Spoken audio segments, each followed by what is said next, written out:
En las profundidades del Océano Pacífico, donde las aguas turquesas se extienden hasta el horizonte sin fin, existen islas que el tiempo parece haber olvidado, archipiélagos remotos donde la civilización moderna no ha dejado más que una huella difusa, lugares donde el viento todavía susurra historias de dioses antiguos y donde la vida transcurre al ritmo de las mareas, como ha sido durante milenios. Aquí, en estos confines del mundo conocido, pueblos enteros mantienen vivas tradiciones que se remontan a los albores de la humanidad, sociedades que han perfeccionado el arte de la supervivencia en algunos de los entornos más aislados del planeta. El amanecer llega lentamente sobre las islas Salomón, tiñendo el cielo de tonos naranjas y púrpuras que se reflejan en las aguas cristalinas de las lagunas. En las aldeas de Malaita, los hombres ya están despiertos antes de que el sol alcance las copas de los cocoteros. Se mueven con la eficiencia silenciosa de quienes han repetido los mismos gestos durante generaciones. Las mujeres encienden fuegos con métodos ancestrales,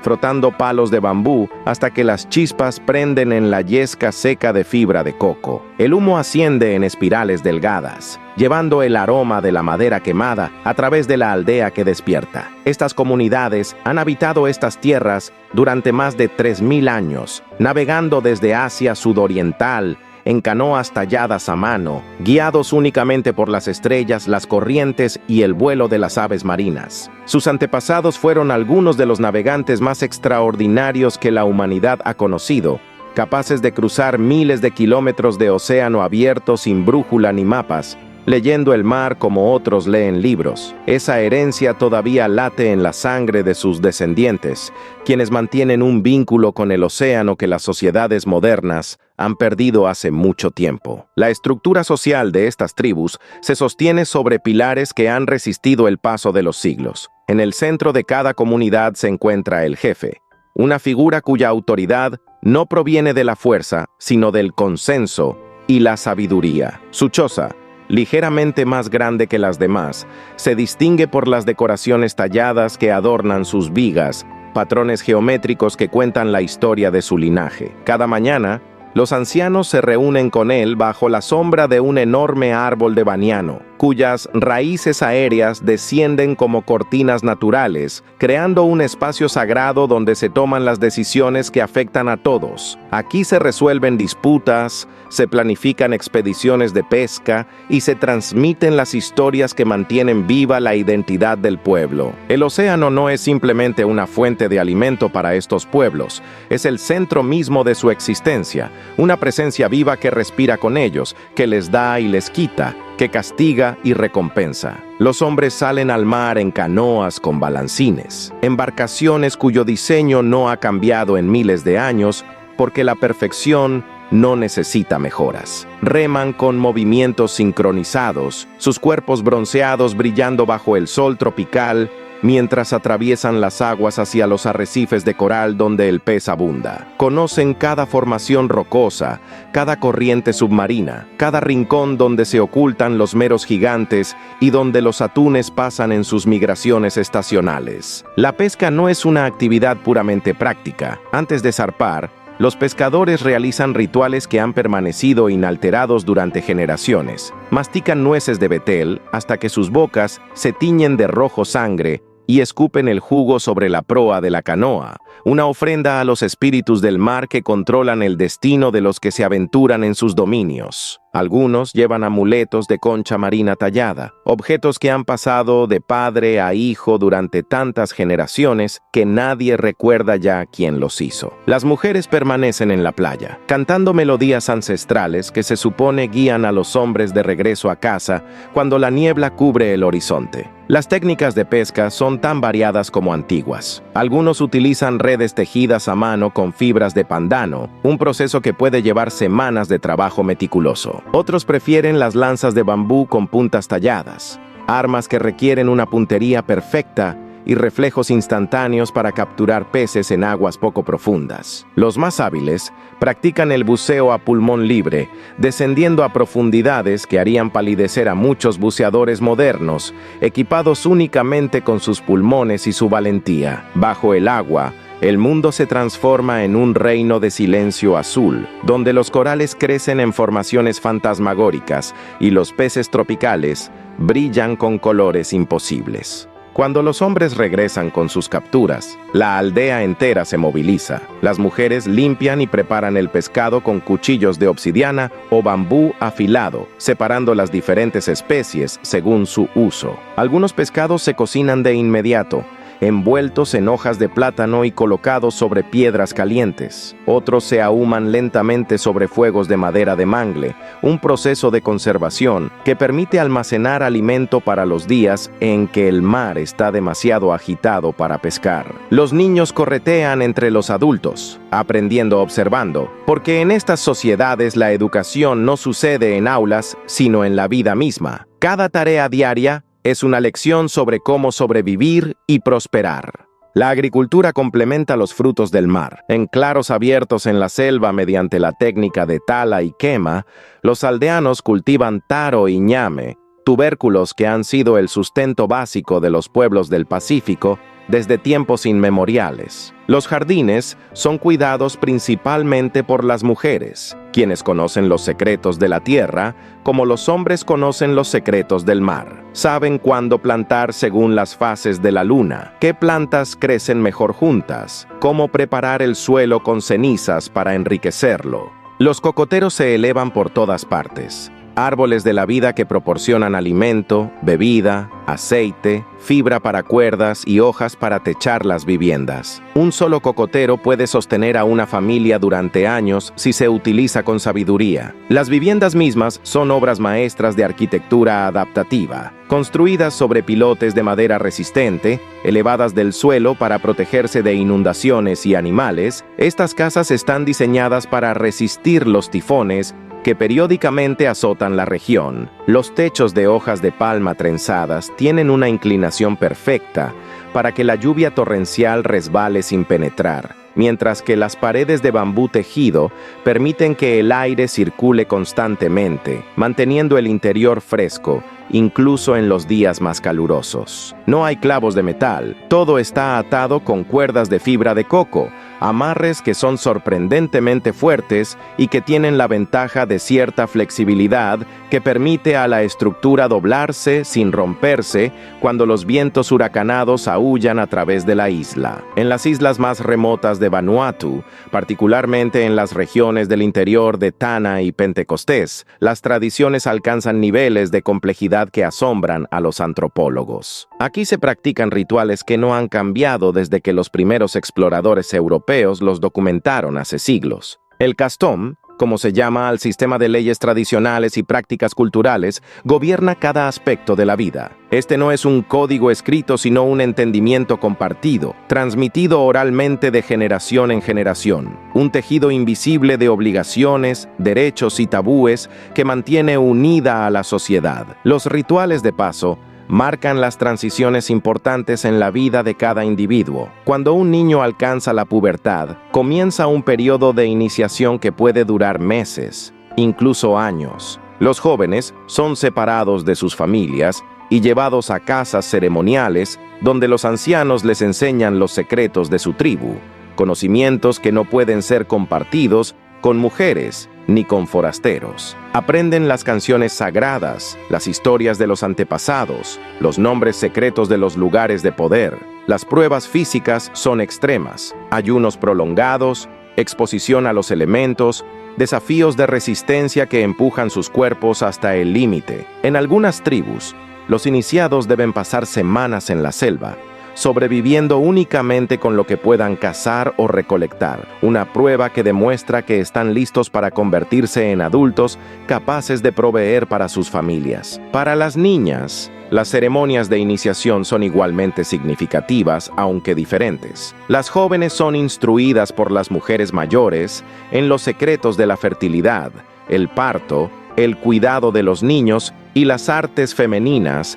que mantienen funcionando el hogar. Aprenden qué plantas usar como medicina, cómo tejer las esteras más finas, cómo preparar los alimentos ceremoniales. En algunas comunidades, Se practican modificaciones corporales que marcan permanentemente su transición a la edad adulta, escarificaciones rituales que crean patrones de cicatrices elevadas en la piel, símbolos de belleza y pertenencia que llevarán toda su vida. El sistema de matrimonio en estas sociedades está cuidadosamente regulado por reglas de parentesco que determinan con quién se puede y no se puede casar. Estas reglas, increíblemente complejas para los ojos externos, tienen sentido perfecto dentro de su lógica cultural y sirven para fortalecer alianzas entre diferentes clanes, evitar conflictos y mantener la diversidad genética. El cortejo sigue protocolos establecidos. Un hombre interesado en una mujer debe primero consultar con los ancianos, luego acercarse a la familia de ella con regalos,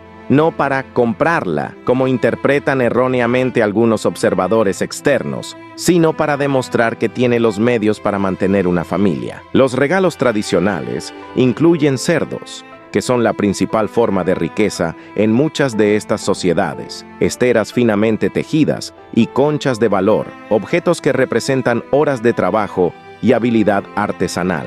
Las ceremonias matrimoniales son eventos que involucran a toda la comunidad. Durante días, los aldeanos se preparan, cocinando enormes cantidades de comida, preparando decoraciones, ensayando danzas ceremoniales. El día de la boda, los novios son adornados con coronas de flores, collares de conchas y plumas de aves del paraíso. Sus cuerpos son pintados con tintas naturales en patrones que cuentan sus linajes familiares. La ceremonia misma es un espectáculo de cantos, danzas y discursos rituales pronunciados por los ancianos, quienes recuerdan las alianzas matrimoniales del pasado y hablan de las responsabilidades que los nuevos esposos asumen. La fiesta que sigue puede durar varios días, con festines donde se consumen cerdos enteros asados en hornos de tierra, montañas de taro y ñame y frutas de toda variedad. La muerte, como el nacimiento y el matrimonio, está rodeada de rituales complejos que reflejan las creencias profundas sobre la vida después de la muerte. Cuando alguien muere, todo el pueblo entra en duelo. Las mujeres se lamentan con cantos fúnebres que se extienden durante horas, sus voces elevándose y cayendo en melodías que erizan la piel. En algunas tribus, los dolientes se cubren de barro o cenizas, se cortan el cabello o incluso se infligen heridas superficiales como expresión externa de su dolor interno. El cuerpo del difunto es preparado con gran cuidado, lavado con agua de coco, ungido con aceites aromáticos y envuelto en las mejores esteras que la familia posee.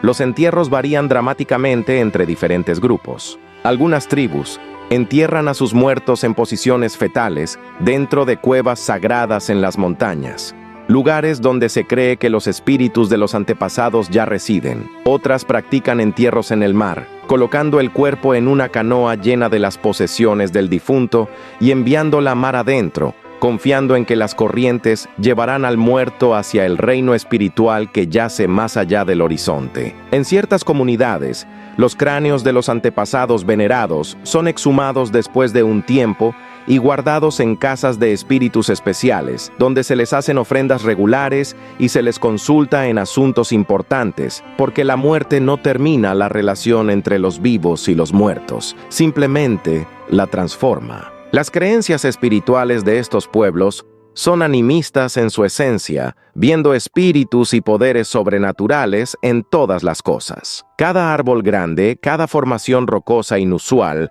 cada manantial de agua fresca tiene su propio espíritu guardián que debe ser respetado y apaciguado. Los volcanes que dominan el paisaje de muchas de estas islas son considerados moradas de dioses especialmente poderosos, deidades temperamentales que pueden bendecir con suelos fértiles o castigar con erupciones devastadoras. Las historias de creación explican cómo estos dioses formaron las islas, pescándolas del fondo del océano o creándolas con sus propios cuerpos, y cómo dieron origen a los primeros humanos que poblaron estas tierras. Los chamanes o curanderos ocupan una posición única en estas sociedades, sirviendo como intermediarios entre el mundo humano y el reino espiritual. Estos individuos, que pueden ser hombres o mujeres dependiendo de la tribu, pasan por años de entrenamiento riguroso para dominar su arte. Aprenden a identificar y preparar cientos de plantas medicinales que crecen en la selva, conocimiento farmacológico que rivaliza con cualquier manual moderno de medicina herbal. Conocen raíces que reducen la fiebre, hojas que curan infecciones, cortezas que alivian el dolor, hongos que inducen visiones espirituales. Pero su poder va más allá de lo meramente físico. Se cree que pueden ver y combatir las fuerzas espirituales que causan enfermedades, realizar viajes astrales para recuperar almas perdidas y comunicarse con los espíritus de los muertos. Las ceremonias de curación son eventos dramáticos que combinan lo teatral con lo sagrado. El chamán puede entrar en trance mediante el ayuno, la privación del sueño o el consumo de plantas psicoactivas. En este estado alterado de conciencia, se dice que puede ver la causa verdadera de la enfermedad del paciente, si es un espíritu maligno, la maldición de un enemigo o el desagrado de un ancestro. La curación puede involucrar cantos que duran toda la noche, masajes rituales, la succión simbólica de objetos patógenos del cuerpo del paciente o la prescripción de remedios herbales específicos. La familia del enfermo permanece presente durante todo el ritual, sus esperanzas y temores palpables en el aire cargado de humo de hierbas aromáticas. La magia, tanto benéfica como maléfica, es una realidad aceptada en estas culturas. Se cree ampliamente que ciertos individuos poseen el poder de lanzar maldiciones que pueden causar enfermedad, mala suerte o incluso muerte. Este poder, temido y respetado, actúa como una forma de control social.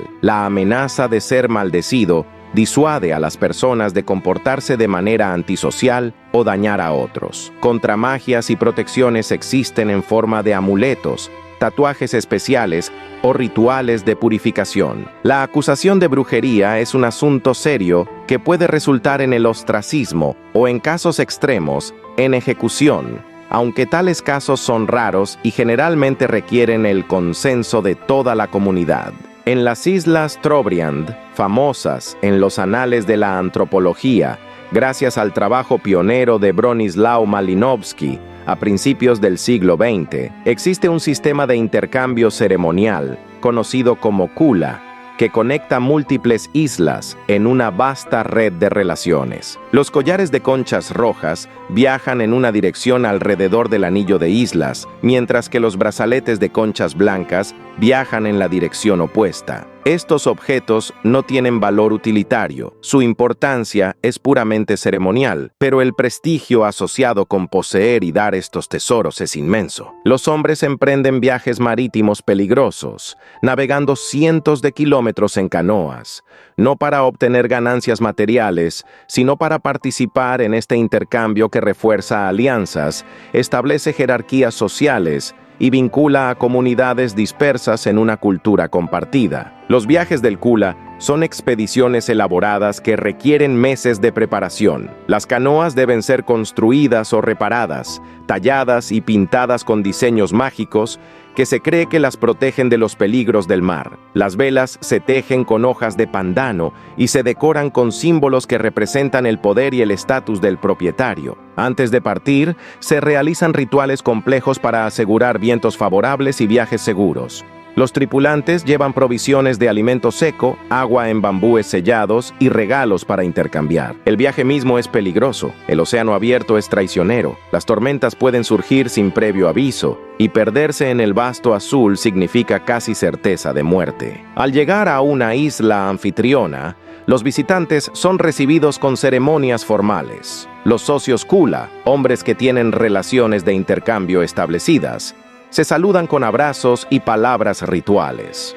Los regalos se presentan con gran fanfarria, aunque el protocolo exige que el receptor aparente indiferencia inicialmente, solo más tarde expresando satisfacción. Estos intercambios están rodeados de magia y ritual. Los hombres recitan hechizos sobre los objetos para hacerlos más atractivos, para seducir a sus socios a dar objetos valiosos a cambio. Las visitas incluyen festines, danzas y la renovación de lazos de amistad que pueden haber durado generaciones. Más allá del Kula, también ocurre comercio profano de objetos utilitarios, cerámica, herramientas de piedra, alimentos, pero esto es secundario al intercambio ceremonial que es el verdadero propósito del viaje. Las danzas ocupan un lugar central en la vida ceremonial de todas estas culturas del Pacífico. No son entretenimiento casual, sino expresiones profundas de identidad, historia y espiritualidad. Cada tribu tiene su repertorio único de danzas, coreografías que han sido perfeccionadas durante generaciones. Algunas imitan los movimientos de animales, el vuelo del águila pescadora, el nadar de los delfines, el caminar cauteloso del casuario en la selva. Otras recrean eventos históricos, batallas heroicas del pasado, viajes épicos de los ancestros, el cortejo entre dioses y mortales. Los bailarines se preparan durante semanas, ensayando hasta que cada movimiento es ejecutado con precisión perfecta. Los trajes de danza son espectaculares, obras de arte efímeras que pueden tomar meses en crear. Enormes tocados de plumas de aves del paraíso se elevan 2 metros sobre las cabezas de los bailarines. Máscaras talladas de madera representan espíritus ancestrales, algunas aterradoras con dientes prominentes y ojos saltones, otras serenas y majestuosas. Los cuerpos son pintados con diseños intrincados usando tintas naturales, negro de carbón, blanco de cal,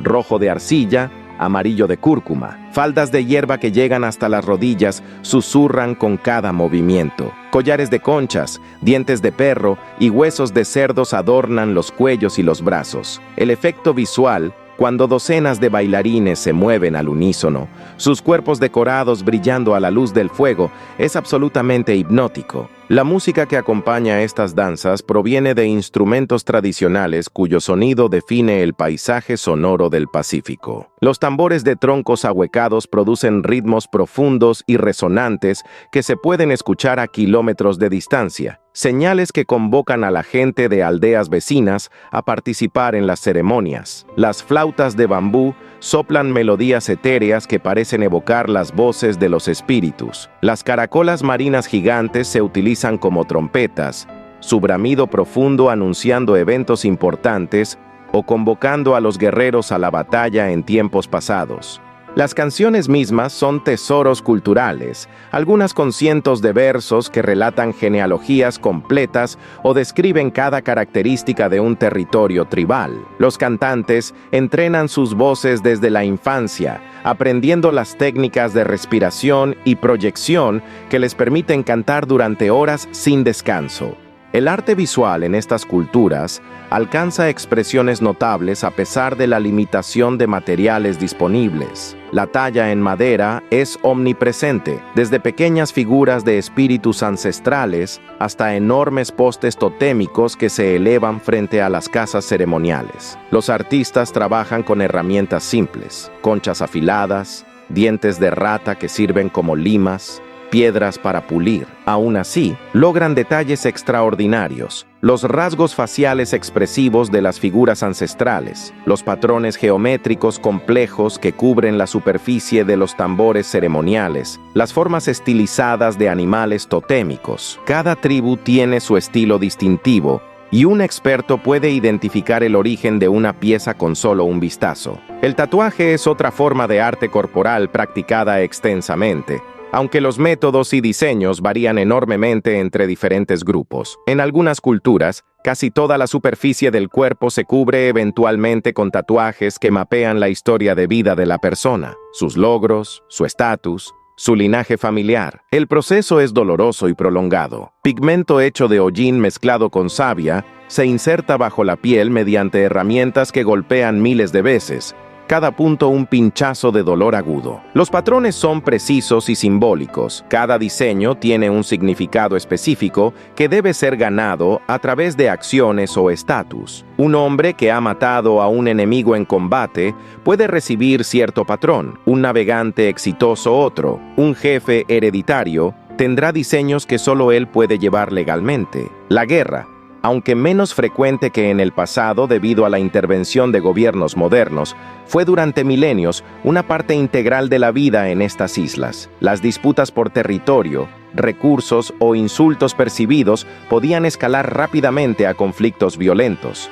Los guerreros se preparaban con rituales elaborados, pintando sus cuerpos para parecer aterradores, armándose con lanzas de madera dura con puntas de obsidiana, garrotes tallados y escudos decorados. Las batallas eran asuntos sangrientos, pero también altamente ritualizados, con reglas sobre cuándo y cómo luchar. El canibalismo ritual era practicado por algunos grupos, no por necesidad nutricional, sino como una forma de absorber el poder del enemigo derrotado, o como la máxima humillación. Las cabezas de enemigos muertos eran frecuentemente tomadas como trofeos, preservadas mediante técnicas de ahumado y exhibidas en las casas de los guerreros o en lugares sagrados. Estas prácticas, aunque perturbadoras para la sensibilidad moderna, tenían profundas raíces en las creencias espirituales sobre la fuerza vital que reside en la cabeza. En tiempos más recientes, con la llegada de misioneros y administradores coloniales, estas prácticas han sido abandonadas, pero las historias de las grandes batallas del pasado siguen siendo contadas con orgullo,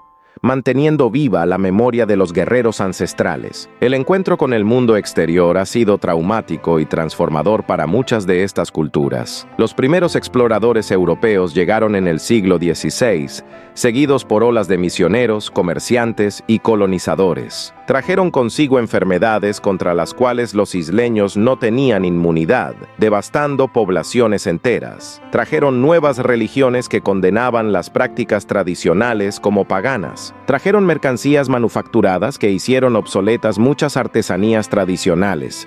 Trajeron nuevas formas de organización política y económica que socavaron las estructuras de autoridad tradicionales. Las historias de este período están llenas de explotación, malentendidos culturales y pérdida. Sin embargo, en los rincones más remotos del Pacífico Sur, donde las montañas son demasiado escarpadas, el mar demasiado tormentoso y la selva demasiado densa para que la modernidad penetre fácilmente, comunidades enteras han logrado mantener sus formas de vida tradicionales con notablemente poca alteración. En los valles más profundos de las tierras altas de Papúa Nueva Guinea, existen grupos que tuvieron su primer contacto con forasteros apenas en las décadas de 1930 o 1940, y algunos posiblemente incluso más tarde. Estas comunidades continúan viviendo de manera muy similar a como lo hicieron sus ancestros durante milenios, cazando con arcos y flechas, cultivando jardines de subsistencia,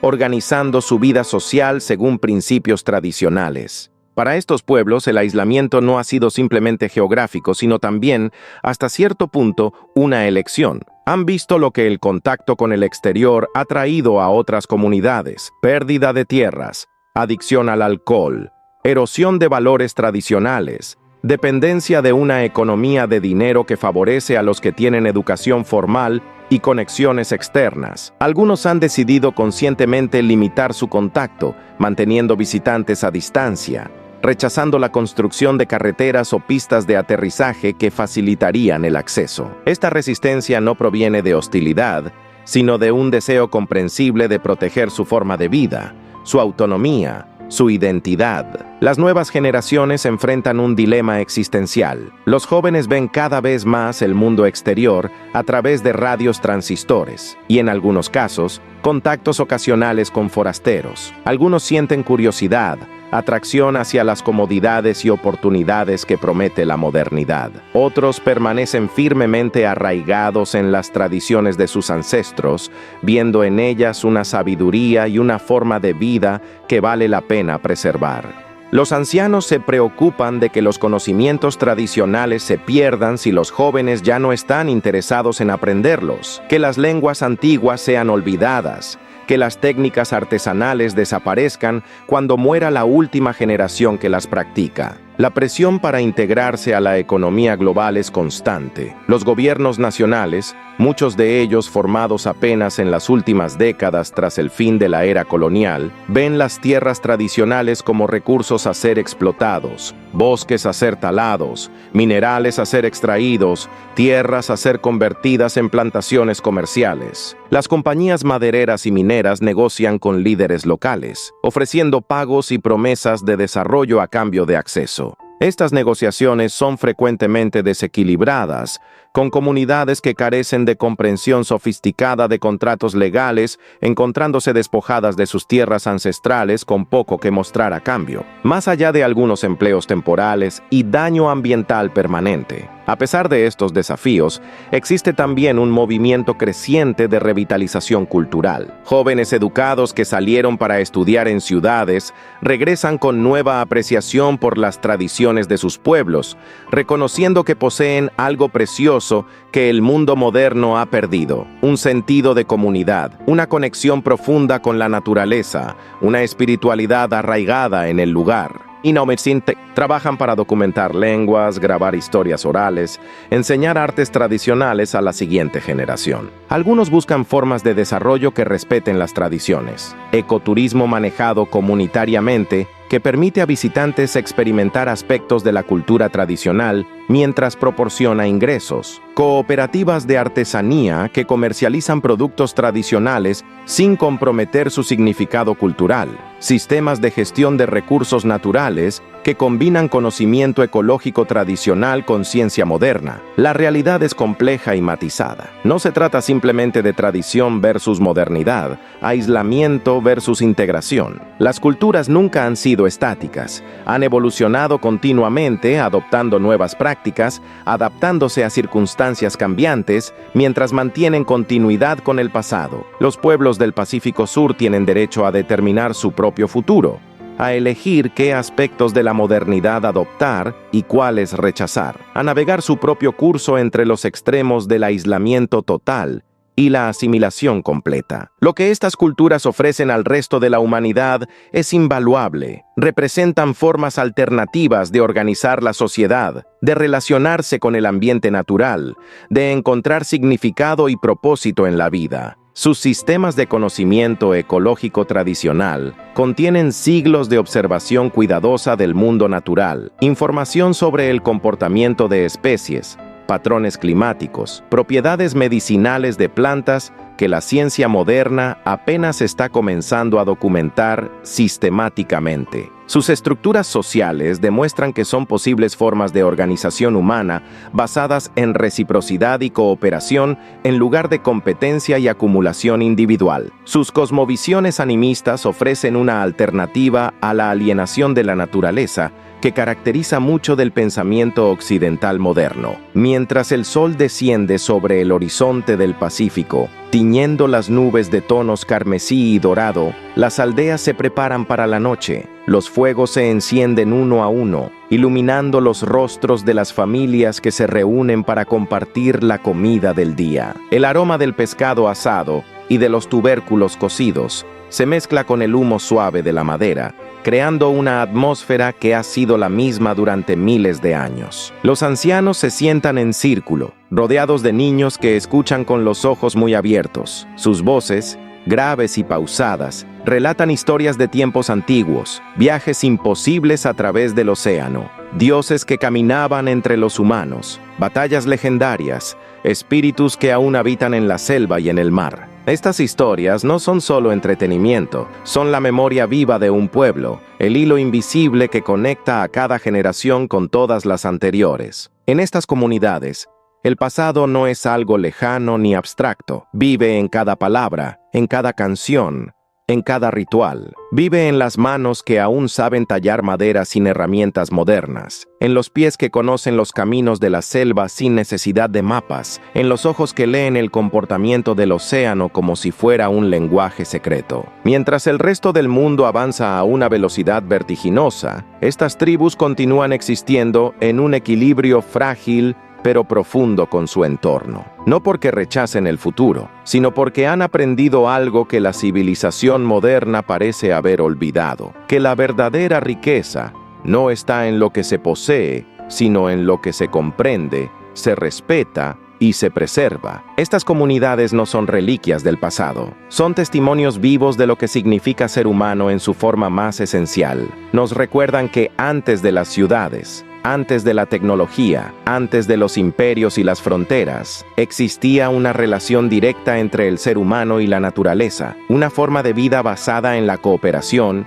la memoria colectiva y la supervivencia compartida. En un mundo cada vez más conectado, paradójicamente, estas tribus siguen siendo casi invisibles. No aparecen en los titulares, no protagonizan grandes historias, no influyen en los mercados globales. Pero su existencia plantea una de las preguntas más profundas de nuestro tiempo. ¿Estamos realmente avanzando o simplemente nos estamos alejando de algo esencial? Tal vez, en estos rincones olvidados del Pacífico Sur, no solo sobreviven culturas antiguas, sino también respuestas que la humanidad moderna aún no ha sabido formular. Si este documental te ha hecho ver el mundo con otros ojos, recuerda que aún existen lugares donde el tiempo se mueve a un ritmo diferente y donde la humanidad conserva su forma más pura. Suscríbete al canal para más documentales sobre tribus humanas, culturas ocultas y mundos que casi nadie ha visto. Deja tu like si crees que estas culturas merecen ser protegidas. Y dime en los comentarios, ¿podrías vivir sin tecnología como estas tribus?